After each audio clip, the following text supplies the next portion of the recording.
On debate, Senator McPhedran. Merci, Monsieur le Président. Thank you, Speaker. Tanzi, en tant que As a senator from Manitoba, I recognise that I am on the territory of Treaty 1, the traditional territory of the Anishinaabe, the Cree, the Oji-Cree, the Dakotas and the Dennes, and the nation of the Métis Nation. I also acknowledge that the Parliament of Canada is situated on the unsurrendered territory of the Anishinaabe and Algonquin First Nations. I'm honored to speak in support of this motion by Senator Rosa Galvez, the senator in this chamber with the most expertise on the science of climate change. If this scientist alerts us to the urgent need to declare a national climate emergency, we would do well to respond carefully, thoughtfully, and rapidly. We are exceptionally fortunate to have her voice here in this place, bringing credibility to the Senate and Canada in multilateral settings around the world.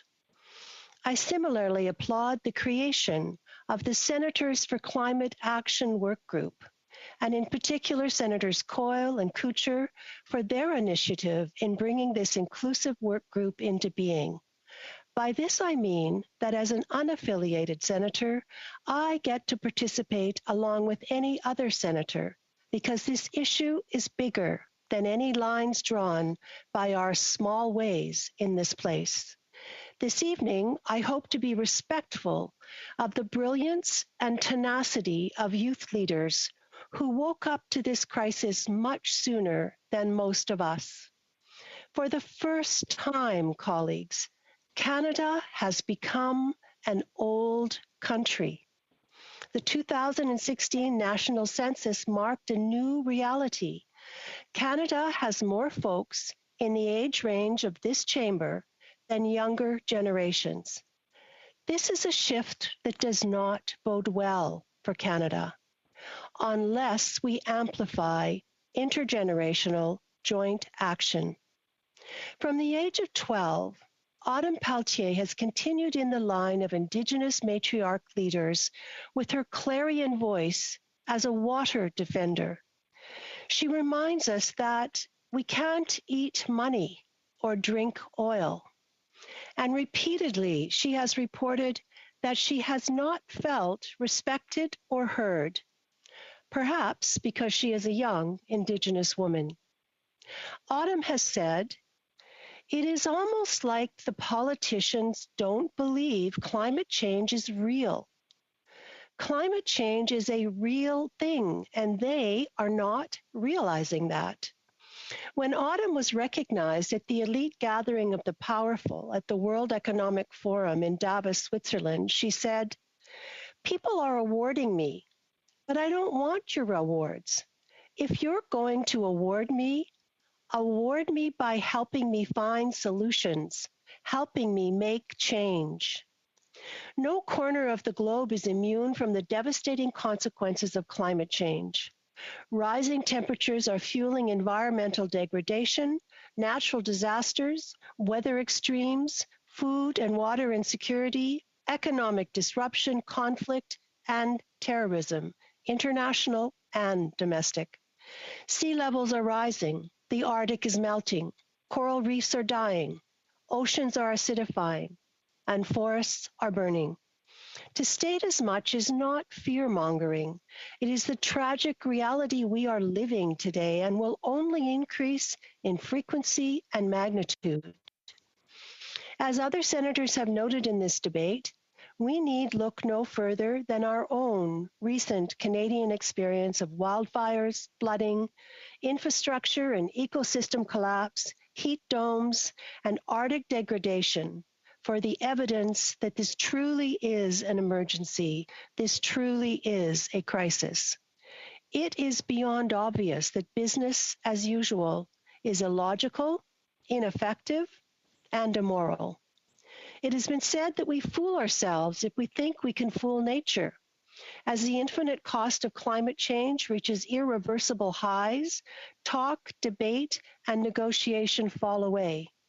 This is not a climate negotiation, because we can't negotiate with nature. What is required is action, inspired by the truth that this is an emergency.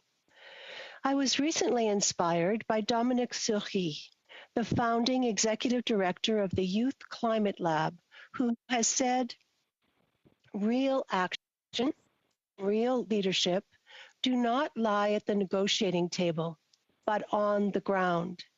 Young people and local communities are the engines of this change. In explaining why the Youth Climate Lab was founded, Dominic said, "We were frustrated with a lack of meaningful engagement for youth, which is why we created Youth Climate Lab. Young people today, especially those on the front lines, have the most at stake and the most to gain when it comes to fighting climate. So Youth Climate Lab focuses on supporting youth to create and support climate solutions because as a generation, youth are the most impacted by climate change." I agree with Dominic that young leaders are some of the most collaborative, intersectional, and innovative problem solvers that create the solutions that we need. Not seeing youth as partners to solve this is a total missed opportunity. And she goes on to say, it's even a moral mishap. Speaking of young leaders, I'm honored to be able to work with members of my youth advisory from many parts of Canada on a range of issues. Now a Toronto University student, Alexei Tovianin, was in high school when he suggested to me that we start the Climate Justice Work Group of Youth Advisors, now active and paying close attention to what Parliament is doing about the climate crisis. They well know that they are the ones who will soon be living the impact of the decisions that parliamentarians make today. Colleagues, it is imperative that we do not myopically reduce climate change discussions to a simple accounting of temperature. As the UN IPCC report clearly establishes, with sound, concrete, scientific rigor, and unparalleled data, climate change is already affecting every region on Earth in multiple ways. Many of the changes observed in the climate are unprecedented in thousands of years, and some of the changes already set in motion, such as continued sea level rise, are irreversible.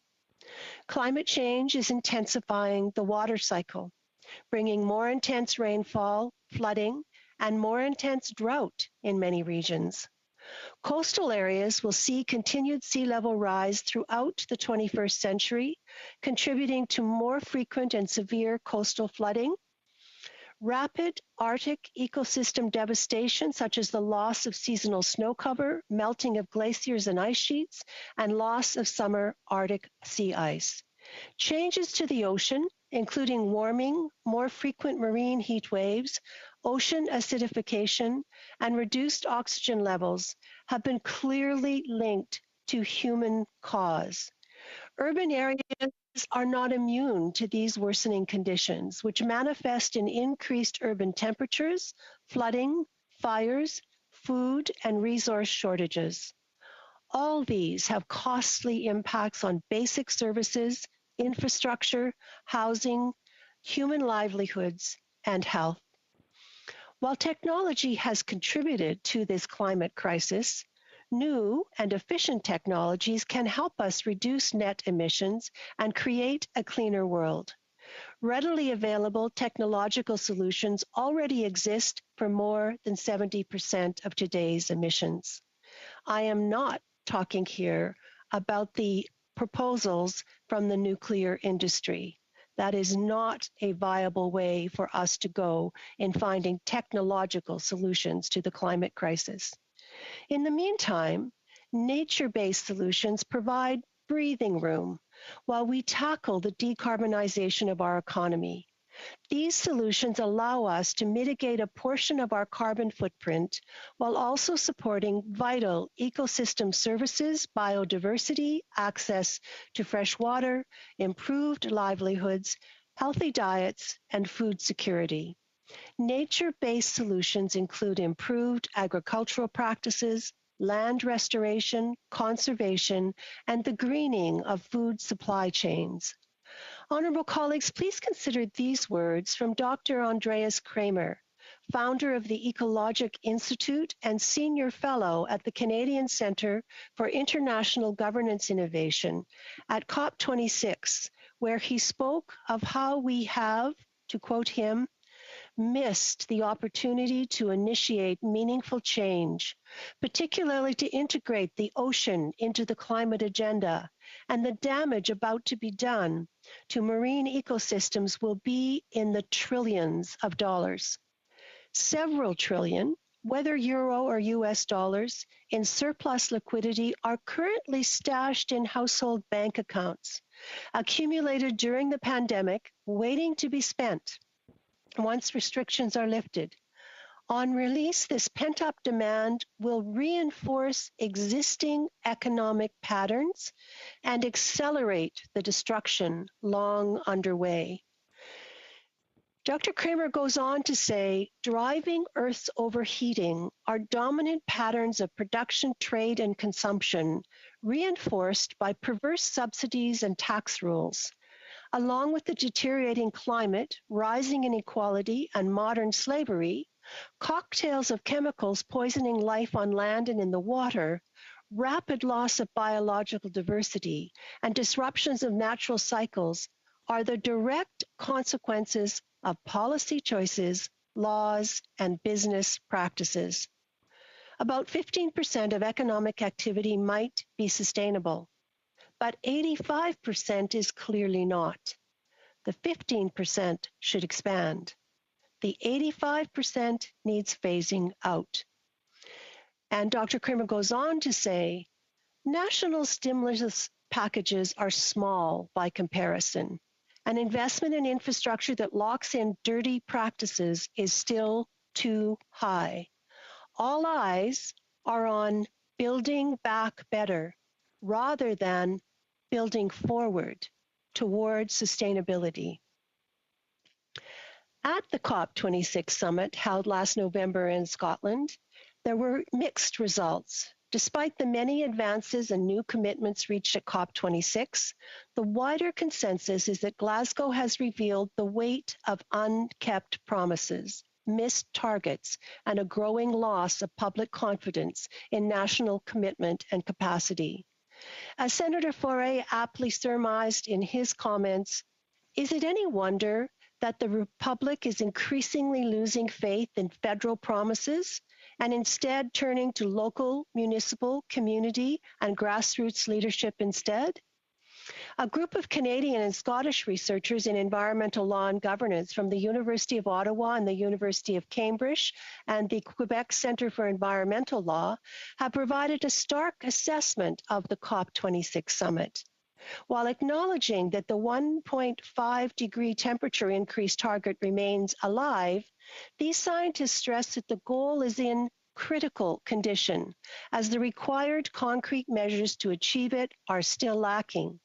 It is telling that under the Glasgow Climate Pact, states did not adopt new commitments to reduce greenhouse gas emissions. Among the positive results of COP26 was the strengthening of certain alliances among states. This was the case, for example, of the Powering Past Coal Alliance, co-founded by Canada, which aims to eliminate unabated coal power. It now has 165 members, including 28 that joined during COP26. Another example is the Beyond Oil and Gas Alliance, which aims to phase out the use of fossil fuels. Quebec joined, but not Canada.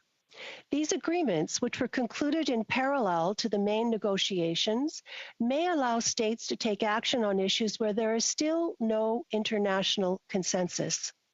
At COP26, Canada was one of more than 130 countries that signed a declaration to, quote, halt and reverse forest loss and land degradation by 2030, end of quote. It covers more than 3.6 billion hectares of forest around the world. However, 40 countries, including Canada, signed a similar agreement in 2014, the New York Declaration of Forests. Yet, deforestation Sorry, increased sorry, 40%. Senator McPhedran, my apologies for interrupting you, but your time has expired. Are you asking for 5 more minutes? I would appreciate it. I can wrap up in 1 minute, Your Honor. Okay. If anybody's opposed, please say no. Senator McPhedran? Thank you very much. I support this motion by Senator Galvez, and I commit to use my position and privilege as a senator to contribute to needed change. The climate emergency is a race we are losing, but it is a race we cannot afford to quit. Allow me to close with a message sent to me yesterday from Alexi, the member of my youth advisory, who suggested our climate justice work group. He says to each of you, the Parliamentary Budget Officer recently reported that the cleanup of abandoned oil and gas wells has been dumped on the taxpayer instead of the industries responsible. Ontario's Auditor General uncovered a similar story about that province's toxic spills. These alone should hint at where government's true priorities lie. The federal government claims to pursue a just transition with net zero emissions by 2050 while still expanding the Trans Mountain Pipeline and while new oil projects plan to produce tens of millions of oil barrels each year. Young people are not fooled. We know this means that they are waiting for us to grow up so they can foist the obligation onto us. It means when the government makes promises for tomorrow. This is why we must declare a climate emergency. End of quote. Thank you. Merci. Miigwech.